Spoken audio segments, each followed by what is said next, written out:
Startup Podcast PH is co-produced by Y Spaces, Aperon, Tuala, Simf, Secuna, Maroon Studios, Aimhigh, and Compare Loans. Check out our partners in the description. Welcome sa Startup Podcast PH, inspiring more Philippine entrepreneurs and innovators. Live tayo ngayon sa Minsu iVibes Innovative Business Incubation for Biosystem Solutions here in Mindoro State University in Victoria Oriental, Mindoro. And we're also live in Facebook. Hello. We have Doro Shop and we have the founder, Daryl Bacongco. This episode is also in partnership with Flip.ph Connected Communities. Hello, Daryl. Kamusta? Ayos lang po. Hello po. Good morning po sa inyo. Magandang umaga. Ayan. Actually, I'm very interested to know kung ano ba itong si Doro Shop. But Yes. actually, I have an idea na kasi kahapon dun sa event ng Flip.ph. Yes, nag-pitch po yung Nag-pitch mga yung kasama mga po. startups. Ayun, sige. Maybe, Daryl, I let you do the introduction and I let you explain ano nga ba sa Doro Shop. So, ano nga ba ang Doro Shop? So yan, ang Doro Shop po is an e-commerce platform that connect local vendors and tourists. It's like Shopee and Lazada, but our main focus is to promote local products. Ng Mindoro? Yes, like pasalubong, delicacies, handicrafts, yung mga handicrafts na lalo na yung gawa ng ating mga mangyans, ganon. And yung unique siguro sa amin is yung platform namin is merong real-time tracker ng delivery. So matatrack mo yung orders mo in real time. So hindi kagaya nung sa malalaking e-commerce is wala pa silang ganon. And also, we support payment method for USDT. USDT po is a cryptocurrency. Crypto? Yes. Stablecoin? Yes po. Stablecoin, USDT. Yung target market kasi namin is tourist. So, ay talagang yung crypto ginagamit na sa ibang bansa. So, para hindi na kailangan mag-exchange from dollars to peso or maybe kung anumang pounds to peso. Yes. No? Cryptocurrency na. Yes, cryptocurrency. As a global currency. Yes po. Parang sa ano yun, sa Boracay daw, yung Bitcoin Island. I think may ibang shops doon na nag-accept ng Bitcoin. Pero, I think kung USDT, mas stable yung kanyang price. Yes po, sobrang stable. Parang yung USDT kasi, yung price niya, naka-base lang din sa US dollar. Nakapeg sa ano. But anyway, sige, ang interesting lang din, so parang siyang Shopee, e-commerce platform for connecting tourists to local products. Yes po. Sige, can we know more muna about sa local products dito and mga mangyan nga from Mindoro? So, ano ba itong mga to? Ano ba itong mga local products na ito? Ayun nga po, yung mga products dito sa Oriental Mindoro, like kung ano nyo po yung suman sa Lihiya. Diba? May nakuha. Itong products na to ay kilala dito. Pero, pag yung mga tourist ay nag-visit dito sa Mindoro, hindi nila alam. Kunyari, narinig nila, then, hindi nila alam kung saan bibili. True. I mean, ako, I'm not a foreigner, pero even from Manila nga, hindi ko nga alam kung anong, actually, I mean, to be fair, to be honest, hindi ko alam kung anong product ni Mindoro. Yes. And second, hindi ko alam kung saan bibili. So, yun nga po yung problem talaga ay yung mahirap hanapin yung mga pasalubong. So, sige. So, ito yung problem that you're solving kumbaga dito as a startup. Yes po. First, para two-way din siya eh. Correct me if I'm wrong for tourists, travelers dito, hindi alam kung saan bibili or mahirap. First, hindi alam kung anong bibili, kung ano yung mga local product dito. And second, kung ano yung bibili. Tsaka second, syempre, yung mga locals dito sa Mindoro, parang kulang yung channels for them to sell their products. Yes. Right? Kumbaga yung reach nila ay yung wala silang presence online. Bali, yung opportunity ng revenue ay kulang. Kung hindi sila na ma-market talaga. Kung meron namang mga big platform like Shopee at Lazada. Yung problema, hindi naman nila kayang maggawa ng shop kasi sobrang dami ng mga products sa kumbaga pag naggawa sila ng shop doon ay hindi magiging visible talaga yung products nila kasi tayo kapag search tayo ng ng pasalubong banana chip. Pag sinearch mo doon banana chip, ako yung bibilhin kong banana chip is yung meron ng sold, yung marami ng rating, marami ng bumili. So kapag bago ka, hindi ka talaga mapapansin ng iba. True, actually, tsaka super, parang, saturated na sa mga e-commerce platforms ngayon na so I think maganda rin na parang may shop or platform dedicated for pasalubong, tsaka starting nga in Mindoro. Yes. Aside from suman, ano ba yung mga pwedeng bilihin dito? Yung banana chip, seaweed na Pancit Canton seaweed. Oh, wow. Yes, merong mga gayon. Kaya ngayon, meron kaming partners with DAR. Meron silang RBOs na tinatawag, Rural Based Organization. Itong mga to ay nagde-develop ng mga product. Yun, yung seaweed sa Lihiya. Seaweed na Pancit Canton. Pero, kulay nun? Sorry. So, curious lang ako. Anong kulay nun? As in, color black yun? Na, hindi po. Normal lang, siya, same lang. Parang Pancit Canton na yung kulay. Anyway, sige. Ang gusto ko din malaman, bakit ito yung naisipan mong gawin or parang isolve? Meron ba kayong product na binibenta rin or I mean, what's the story lang? Yung story talaga na ito is first, nung second year, last 2024, nung October, nag-message sa akin yung isa kong proof. Yung sabi sa akin, kung kaya ko daw mag-develop ng application. Sabi ko, ay sir, kaya po. Then, pinakita ko sa kanya yung portfolio ko kasi I am a developer, may portfolio na rin ako. Ano ba lang course, sorry? I am BSIT. IT. Okay. Pinakita ko sa kanya yung portfolio ko at yung sabi niya sa akin, gusto niya yung libre. Hindi ko pa kasi alam na yung mangyayari pala magiging incubate kami na itong iVibes. So yun pa yung niya. Ngayon, sabi ko, sige po sir, kaya ko pong mag-develop. At nung panahon kasi na yun, nung araw na yun, nag-iisip din ako nung magiging project para mailagay ko dun sa portfolio ko para sa mga future na trabaho gayon. Then, sabi niya, kailangan niya ng 3 member. Ako muna yung message niya. Yung ginawa ko ay development to ng application. Yung naisip ko yung kukunin ko mga programmer na rin, yung makakatulong sa akin.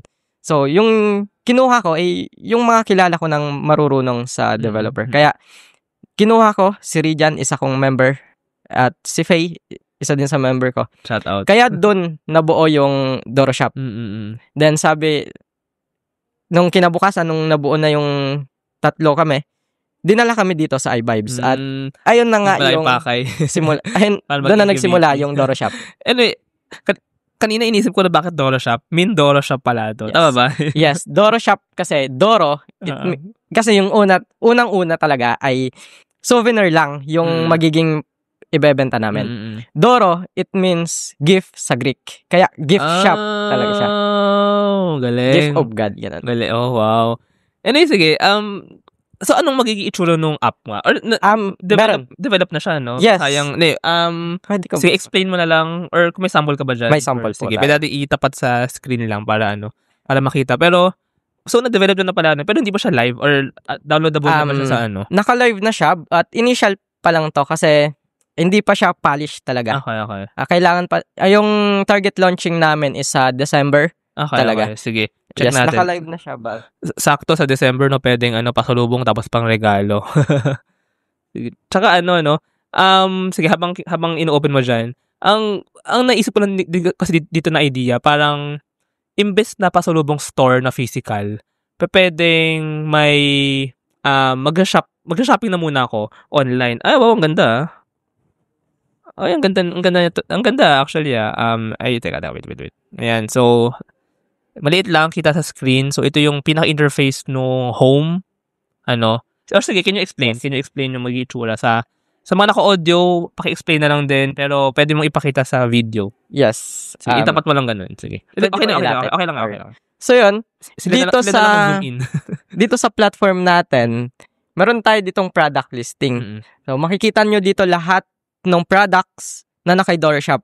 So yung mga products na i-onboard namin or ilalagay namin dito is product lang talaga ng Mindoro kasi isa sa mga value proposition namin is authentic. Yes. So actually tama yun. Parang ideal nga I mean, this is Doro Shop Yes. So sobrang ganda nun na may app specifically for Mindoro. Para iba naman yung Duke Shop, Duke, ganyan, or Blonde Shop from Blonde. Di ba pala may specific place, platform sa bawat region or province, di ba? Anyway, sige, go. Yun. Yun. Pwede kayo mag-browse ng products dito. Then, kasi ako na ako magpapakita. Tsaka example dito ng product is, kunyari ito, sample. Ay, yung calamansi. Yes, calamansi. Mosquito repellent na galing din to sa Agri, no? Yes po. Ito nga yung seaweed pancit canton. Bibili na ako, ha? May di pa po siya, tunay na... Tama raw, red rice from Mindoro. Yes. Ito pala, Tsaka yung, ito may red rice. Mushroom chicharon. Wow. Yes. Marami po. Ayan po yung product ng Arbos or Rural Based Organization. Paano nyo nakuha itong mga products na ito? Sa Doorshop kasi is partner namin yung DAR, Department of Agrarian Reform. So yung DAR is tinutulungan niya tong mga Arbos na mag-develop na nagde-develop na itong mga products na to. So yung products na yan is galing sa DAR. So sorry, napindot ko yung So parang may pag inopen yung Doorshop, may product listings, ganyan nakalista. Tapos pwede ka na mag-add to cart. Yes. Add to cart, tapos pwede ka na mag-check out. So yes, simple as that pala, no? Ganun lang yes, simple. Oo. Pero so paano yun? Kapag bumili, kunyari, nag-add to cart ako, tapos nag-check out ako, from Doorshop, ino-notify nyo ngayon yung kunyari, yung seaweed pancit canton na may nag-order. Paano nangyari yung parang shipping, delivery? Actually po, sa Doorshop, merong dashboard para sa mga vendors or seller natin. So kapag ako, as customer, nag-add to cart at na-check out ko yung products, automatic no-notify doon sa dashboard ni vendor na may order siya. So sila na ang mag-ship. Yes, sila na yung mag-manage ng product. Yes. So basically kayo yung parang kayong marketing eh. Well, marketplace kasi market. Yes, sir. So parang mina-market nyo sila. Yes po. So if I may ask, sa revenue model ba nito ay parang may convenience fee? Yes. Or parang may maliit kayo na convenience fee, tama ba? Yes, sa revenue model namin, meron kaming commission sale which is per product, around 5 to 7% yung kinuha namin. And second, subscription fees ng mga seller. So, dito sa kanilang dashboard, meron kaming ilalagay na POS system, which is napakahalaga para sa mga to inventory ng mga products. And also, we have accounting yun for accounting, for bookkeeping. Advertising fees. Advertising fees. We advertise yung mga products nung vendor na gusto nilang i-promote. Okay. Pero for me, parang pinaka mag-work dito yung convenience fee. Kasi wala nang, yun yung common lang na kumbaga, walang friction masyado, go lang, di ba? Yes, po. May onting patong lang, may onting dagdag. Kasi, para siyang para kayong reseller somehow diba? Yes, sir. Para kayong marketer, para kayong sales, parang ganun. So may onti kayong commission for this. Sige, so anong plano nito for parang launching? So December ila-launch and then paano niyo siya i-market or parang kasi di ba ma-market ito sa mga the app mismo sa mga tourists. So ano yung idea niyo doon? Yung plano namin sa launching, iti-training muna namin yung mga seller, then makikipag-partner kami sa mga tourism offices para ma-highlight talaga yung mga pasalubong dito sa Mindoro. Para pag dating pa lang dun sa pier ng tourist, magbibigay na ng flyer yung mga tourism. So, actually pwede poster or mga flyers nga to download the app. So either sa Calapan Port to or sa Rojas Port or sa I think sa Oriental Mindoro yun yung parang tama ba yung Puerto Galera Port pala. And ito nga naisip ko iniisip ko rin to kasi sa Mindoro. First time ko sa Mindoro. Dati pa rin napadaan ako sa Mindoro kasi galing Manila, nagbatangas port ako. Pupunta dapat akong Katiklan, Boracay, pero walang diretso, bigla nag-cancel yung barko. So, barko to Calapan, van to, parang hating gabi na to. Yes. Van from Calapan to Rojas nag-port ulit ako. And yung point ko lang is, sorry, I mean, I'm not that sure kasi, parang hindi pa sikat ang Mindoro as a tourist spot sa ngayon, no? Yes. Parang more of, kaya din naman, pero kaya umaangat yung economy ni Mindoro kasi actually, daanan siya ng Roro bus from yung mga galing Visayas, galing Panay Island, Iloilo, Rojas City nga, Capiz, papuntang Manila. Kung hindi sila mag-aeroplano or magbabarko, sila, land, papuntang Aklan, Katiklan, tas barko, Roro, yun nga, Rojas, Mindoro, tas saka van or land papuntang Calapan. Yes. Rolo ulit. So anyway, ang point ko is parang transit si Mindoro eh. Yes, sir. Hindi siya parang puntahan pa. Yes. So ngayon, what do you think about that? Na baka pwede rin siyang i-take advantage for marketing eh, na madaming dumadaan dito eh, madaming dumadaan eh, Yeah. di ba? Yun. Yung isa din sa plano namin is mag-integrate kami ng tourist pathfinder. Kumbaga, i-integrate namin sa system, ilalagay namin doon yung mga tourist na pwedeng puntahan sa Oriental Mindoro. Okay. Para makita na rin ng... Yes. So pwedeng... okay. So hindi na siya Doro Shop. Hindi na siya shop. Doro Stops. Wow, Yeah. Doro Stops.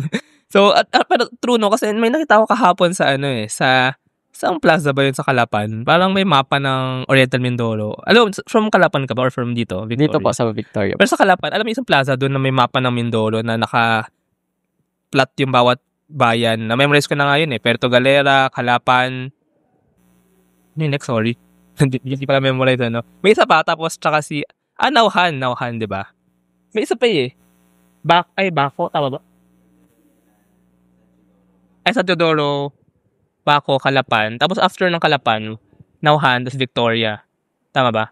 Tapos pababa may, ano ba next? May Socorro, Pinamalayan, Rojas, Bongabong. Okay. Anyway, yun. So parang pwede rin na bawat city ba yung mga yun? Municipality. ng Oriental Mindoro Province, ma-highlight yung shop, ma-highlight yung product nila, and ma-highlight yung stop. Wow. Ma-highlight yung pupuntahan doon. Kasi may mga beach din doon or may mga magaganda rin doon puntahan, di ba? So, what do you think about that? So yun, ayun nga yung naisip din talaga namin na i-integrate na talaga yung tourist para every municipality ay makita kung may ano yung pwedeng puntahan na tourist spot. Kasi dito sa platform natin na-filter mo naman every municipality yung product. Talaga? Okay. So yung Seaweed Pancit Canton, saan yun? By municipality. Ay, ito. Ayan, sige. Mention natin lahat baka magtampo yung di ko na-mention kanina eh. Bako, Bansud, Bongabong, Bulalakaw, Calapan City, Gloria, Mansalay, Nauhan, Pinamalayan, Pola, Puerto Galera, Rojas, San Teodoro, Socorro, Victoria. Sige, try ko Kunyari, Nauhan. Premium quality local rice. Mindoro rice. Sige. Saan yung Seaweed Pancit Canton? Teka, saan yun? Teka, hanapin ko. Hindi ko natanda. Sige, gusto ko malaman eh. Ito, mushroom chips at mushroom chicharon sa Rojas, Mindoro. Madaming sinali dito sa Rojas, Mindoro, tsaka Rojas Capiz eh. Teka, hanapin natin. Gusto ko ito, Habang Buhay Pancit Canton with squash sa Mansalay. Ayun, nakita ko na. Sa Gloria, si Seaweed Pancit Canton. Ayun, so ang galing, Pwede mong, tsaka maganda yun, may filter nga. Kaya nga pa.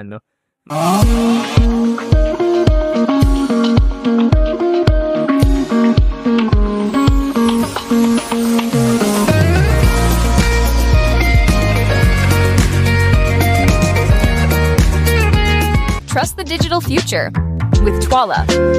Secure and tamper-proof digital signature.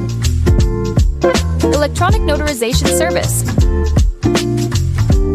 And custom AI agents for intelligent document workflows. Visit twala.io to learn more. In today's digital world, your organization needs more than just technology. It needs a strategic partner. At Symph, we build web and mobile apps that drive innovation for startups, enterprises, and organizations worldwide. Visit symph.co today. Protect your assets from bugs before bad hackers exploit them. And launch your products seamlessly with Sicuna, your trusted partner in cybersecurity. Receive reports in real time and work with security experts to find bugs in your products before others do. Let's make your security our priority. Tsaka rin yan ma-uplift yung bawat municipality. Yeah. Yung pride din, it can be their product, it can be their pride. So, walang naiiwan. So, sabay-sabay din aangat ang bawat municipality sa Mindoro. Wow. Anyway, onting tanong pa pala about sa story ninyo. Although nakwento mo na kanina yung parang story ito. Pero, ayun, galing sa idea or galing dun sa, yung kwento kanina na pinagawan kayo, then nag-incubate. Yes. I mean, syempre meron pa rin kayong interest eh. So parang Yes. saan nanggaling yung interest? Tsaka saan nanggaling yung tutuloy nyo? Talagang Yes. tutuloy nyo? Ako po kasi, I am currently third year student, BSIT po. At talagang passionate po ako sa pagde-develop ng mga application. So, at isa sa mga, mga motivation bakit ko talagang itutuloy ito is, even as a student, I can use technology to help our communities and to promote our culture. Yun po. So even after graduate, as a student sabi mo eh. So even Yes. after graduate, do you plan to do this? To Yes. continue this? I continue. Oo. Tsaka pwede naman even if nag-work ka, no? Parang may full-time work ka and you still do this part-time. Yes po. Okay ba yun sa'yo? So yun na nga po yung plano ko ay talagang pag natuloy ko to at pag nag-success man is hindi na ako talaga magtatrabaho ay full time ko na yung Oh, wow. Yes. Yeah, that's good. Pero also, sige, another thing pa that I'm curious about. You're a student who took IT.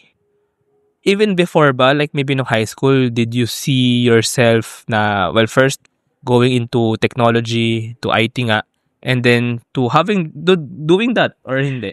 hindi ko po talaga alam kung nung high school kung ano talaga yung papasukin kong kurso. Nung senior high school ako, yung naging strand ko or naging course ko is tourism. So hindi siya really related dito Pero sa related yan dun sa Doro shop pa. Yes, Kasi tourism. yung parang tourism, parang at least, di ba, ma-highlight yung bawat plate. Yes. Anyway, sige. Yun. Nung nag-a-apply ako sa college, sabi ko, bala na kung ano yung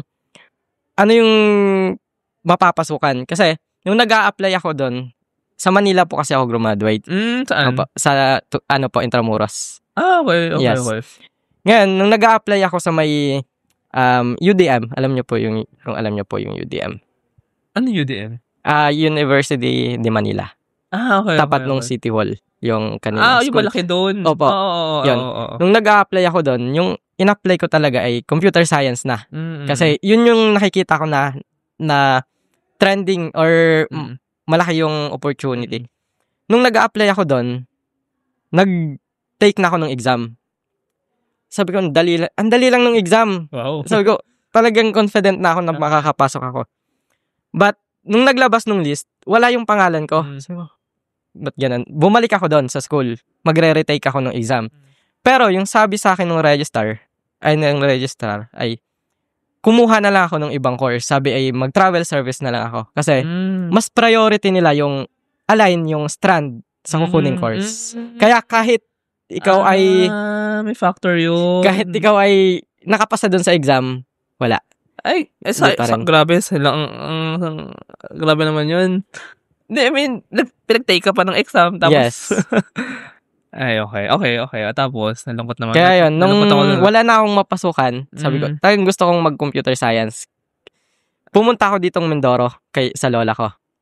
Umuwi. Pero wait, from Mindoro ka ba? Or family? Hindi pa. Yung lola mo lang? So, Yes. talagang buong buhay mo sa Manila ka? Hindi po. Bali, galing pa ako sa Iloilo. Oh. Nung 2018, 2018, namatay kasi yung mama ko. Okay. So, napunta ako sa Maynila. Doon ako nag-aral nung high school hanggang senior high school. Nung pagka-graduate ko ng senior high school, Ay, sa Pagka-college Intramuros ko. yung sa... Yes.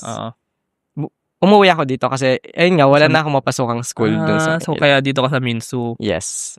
Oh, pero I mean, Minsu is actually a good school, ah.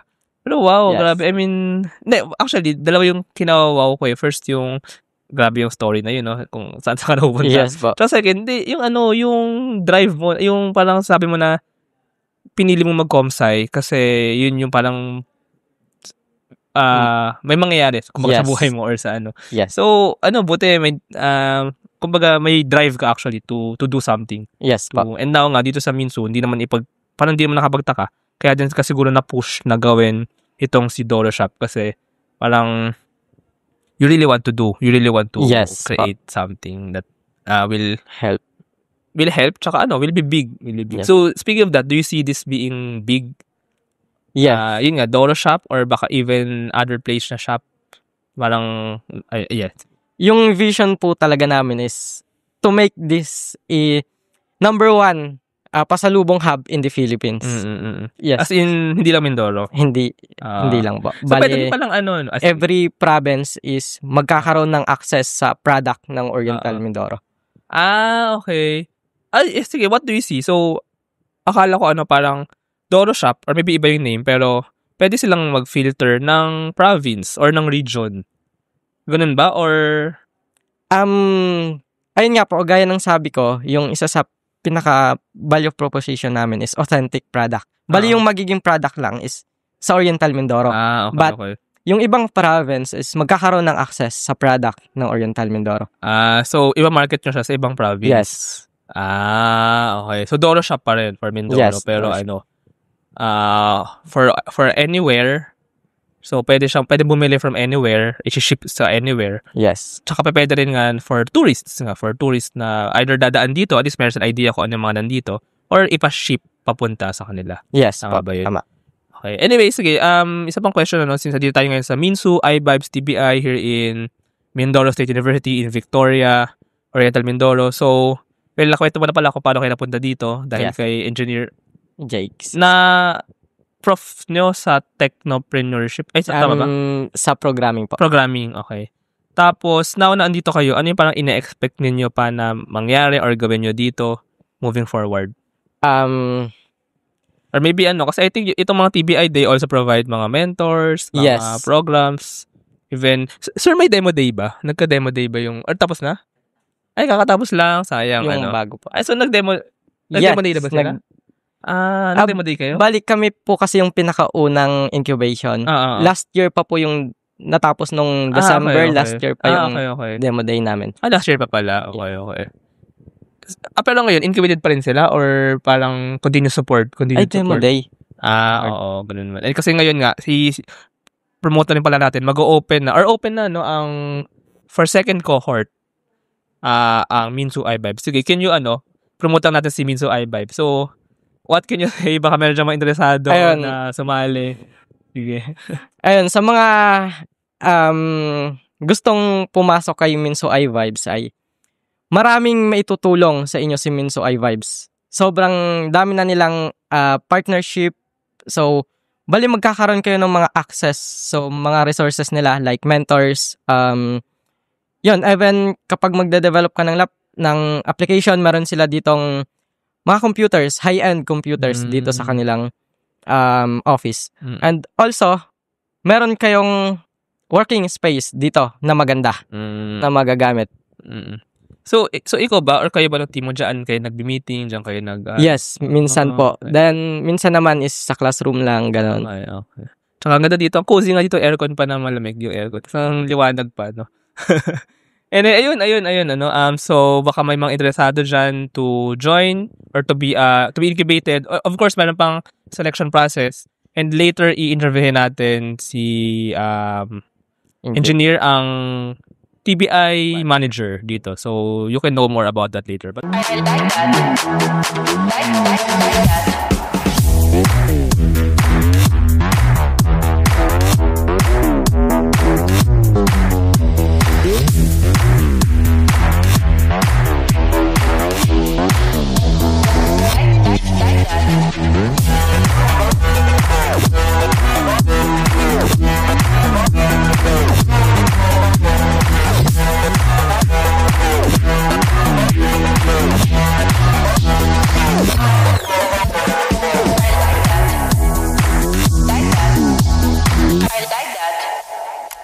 Introducing Aim High. Smarter construction management starts here.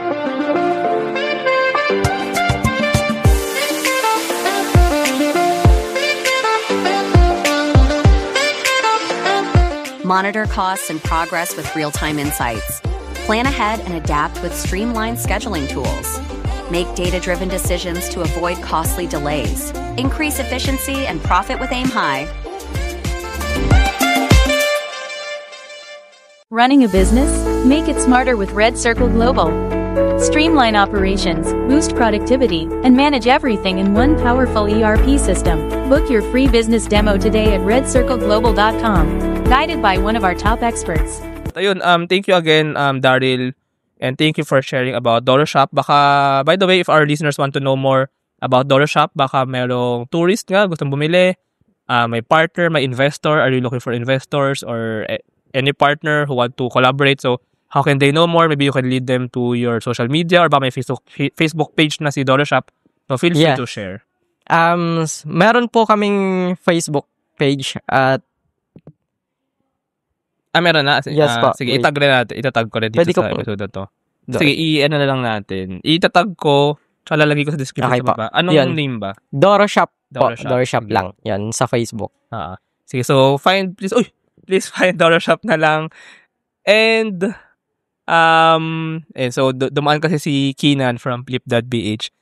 Please find Doro Shop and feel free to message them. Yes, Ayun. Thank you so much, Daryl. Thank you po, sir. Thank you.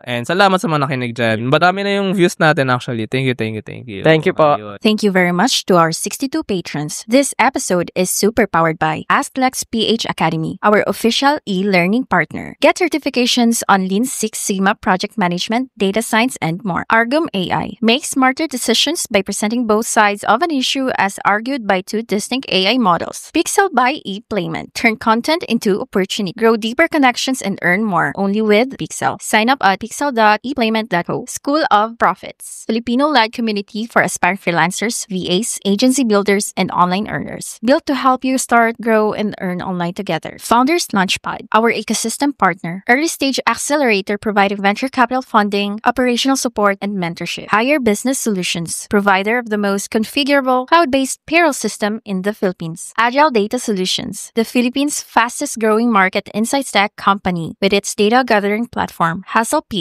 Smile Checks, streamline hiring and onboarding with automated background checks. Cloud CFO, cloud accounting service provider for businesses ready to grow. Cloverly, all-in-one digital platform for property developers. Body Beaties, accessible and personalized diabetes self-management application. HKB Digital Services, tech-based business tools including payroll, ticketing, and loyalty rewards. Hyperstocks, digital banking enabler for rural and thrift banks. One CFO, CFO services, bookkeeping and tax, and payroll processing for startups and small businesses. Unawa, driving digital transformation with secure, legally enforceable electronic signatures and robust AML compliance. Wonderbrand, data science-driven brand strategy and design for emerging markets. TVCode Technologies Incorporated, IT solutions specializing in software development, blockchain smart contracts, digital wallets, and cybersecurity. NutriCoach, personalized nutrition and weight loss programs for you. This episode is powered by East Point Business Outsourcing Services, Filipina Home-Based Moms, Hex Colony, Sugbudo, Algacon Aquafeeds, Juan Alj, Grey Wolf Technologies Philippines, Pareto Consulting, Jura.ph, Big Giant Games, Pahatid PH, Wasteless PH, Tech Tribe, Yay, Uplift Code.com, Board Prep, Serious MD. Support the podcast through the links in the description.